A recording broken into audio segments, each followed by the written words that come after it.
What is up, y'all? Ananuki Child here. I gotta go with this ambient lighting here because my flash doesn't work pointing at me for some reason. So, anyway, we're doing this video because tonight I was supposed to be on this radio show I listen to pretty much every night called Ground Zero with Clyde Lewis. Anyway, they were talking about ghosts and demon entities and being attacked or whatnot. And anyway, so I talked to the producer and they were going to have me on the show, but I guess the air conditioning quit working in the place and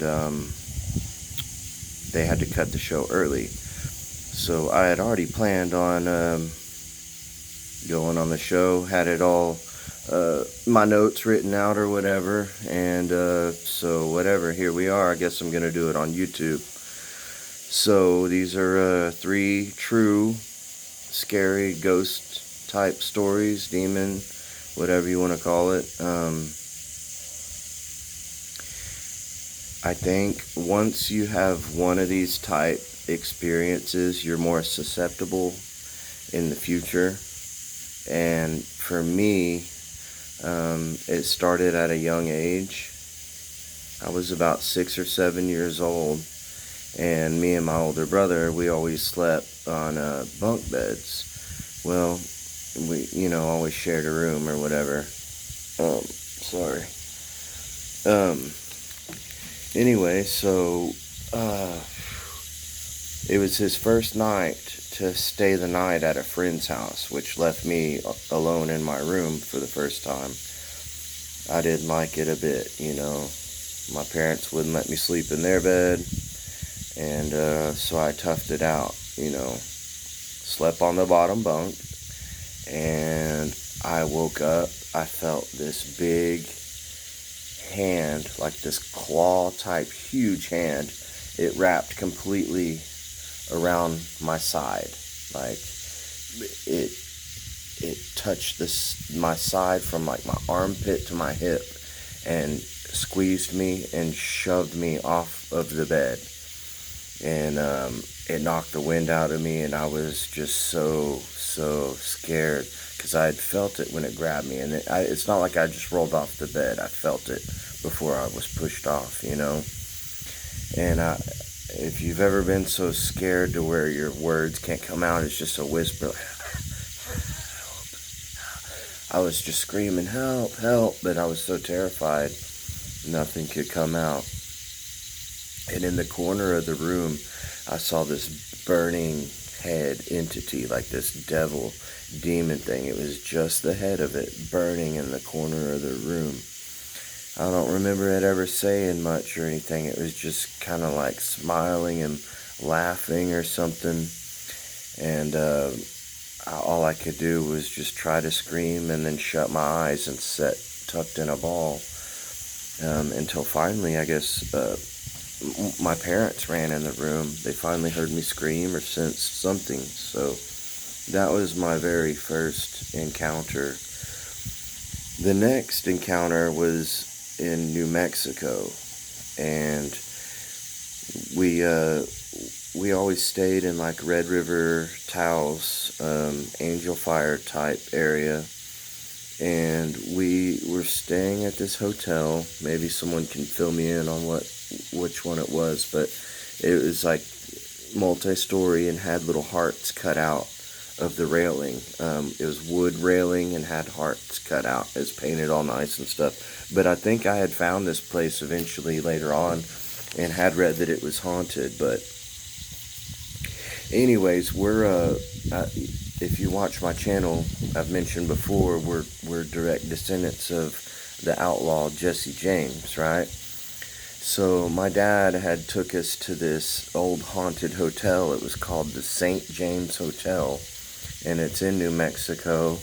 And supposedly there was like Wild West shootouts there. I'm not for sure if Jesse James had actually had encounters there or not. I'd have to read up on the history of that place. But there's still bullet holes and stuff in the walls, and apparently is a big outlaw Wild West shootout hotel place and was haunted. Anyway, they had the place roped off to go upstairs. And I remember it was a yellow rope, and it had this sign that said, do not enter, do not go upstairs, whatever. And what did me and my older brother do? Well, we ducked under the rope and we ran upstairs.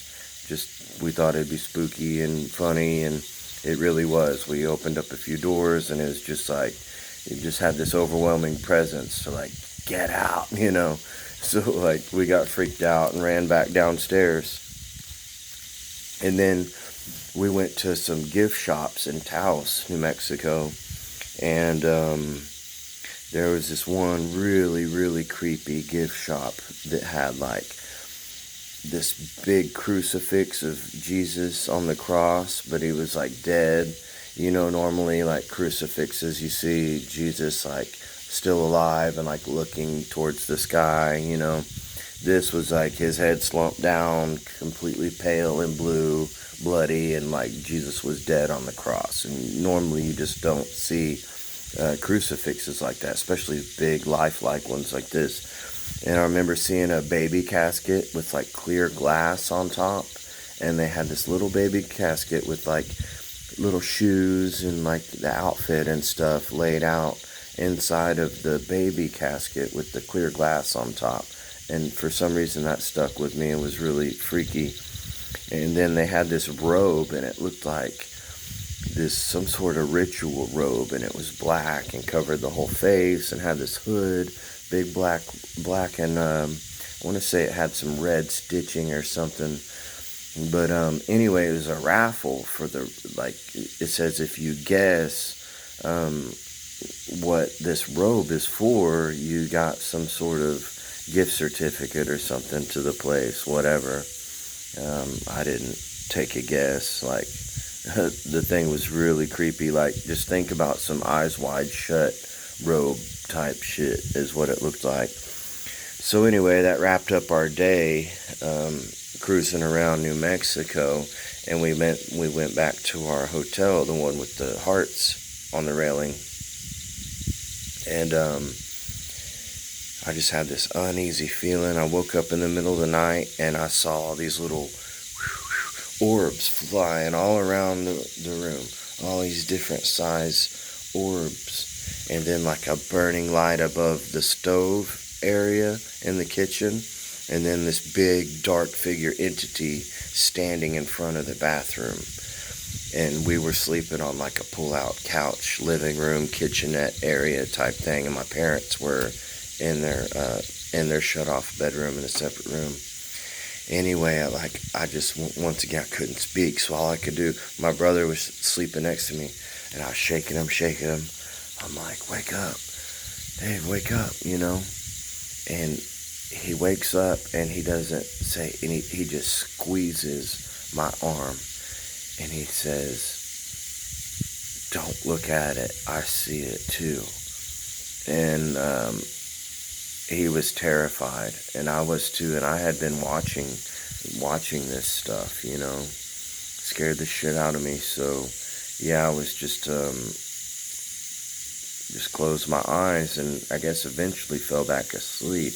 Maybe, but that was really scary. That was my second paranormal ghost experience. Now the third, this one's kind of crazy. It was me and who's now my wife. She was my girlfriend at the time.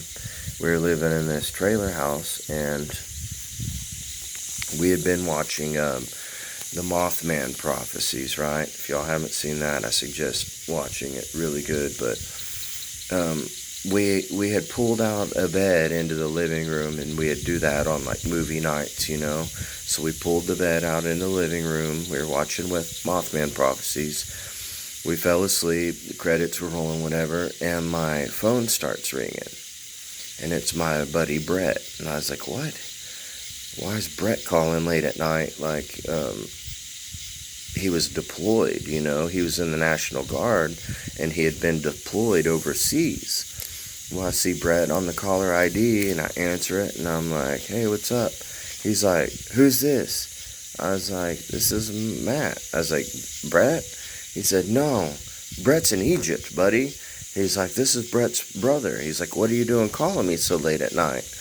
Or calling Brett's phone. And I was like, I didn't call Brett's phone. Like, what are you talking about? He's like, yeah, you've been blowing up this phone. And he's like, let me have it or babysit it until he gets back or whatever. Check his calls, whatever. I was like, dude, I swear, I never called that number. I knew Brett was overseas. And he's like, okay, whatever. That's really weird. And I was like, yeah, tell me about it. So whatever. We ended that conversation, and fell back asleep. And I do struggle with sleep paralysis time to time, right? Well, I was having a sleep paralysis episode, and I'm asleep, and I can't wake up, and my wife starts shaking me violently, and I could like feel her in my dream, but I just could not wake up. And she's like, Matt, and so she finally, and I was yelling something over and over, and she finally wakes me up, and she's like, you kept saying something over and over. What were you saying? It sounded like shoot him or something. I said, yeah, I was saying shoot him. She's like, what was the deal, I was like, babe, I said, we were asleep just like right here in my dream, and I said someone was trying to break in that window right there, and they were bashing on the window trying to break in, and I was like, Emma, I couldn't move, and I was telling you to get the gun and shoot him. Well, right when I'm telling her this, bah, bah, bah, something bangs on that window real fucking hard, right? And she fucking freaks out and just tenses up and grabs a hold of me and like pins me down to the bed, like terrified. And I was scared as fuck too, right? Like my dream had just came to life, or something was listening to me tell her about that or something. And I was trying to get up to get a damn gun. Like, it's very scary, Either I dreamed about the future of what was about to happen, and it happened, or B, something came out of my dream and came to life right in front of us, or C, someone was outside and happened to be listening about what I was telling her and then do it. That's the only conclusions I can come to. But anyway, she finally lets me up, and I'm freaking, like, I get to looking out the window, and the window was double pane, and it had been cracked. It was broken, but from the inside, like the outside of the glass was fine, the inside was a big crack going completely through the middle of it. And anyway. Those are 3 absolutely true, absolutely terrifying fucking ghost stories. So I hope y'all like this. I would love to hear some of y'all's, or maybe in the comments or whatever, or make your own video and send them to me. Anyway, figured I'd share those stories since I didn't get to share them on the radio tonight. But hope y'all have a good night, and like, share, subscribe, all that good stuff. Thank y'all. Anunnaki Child, signing out.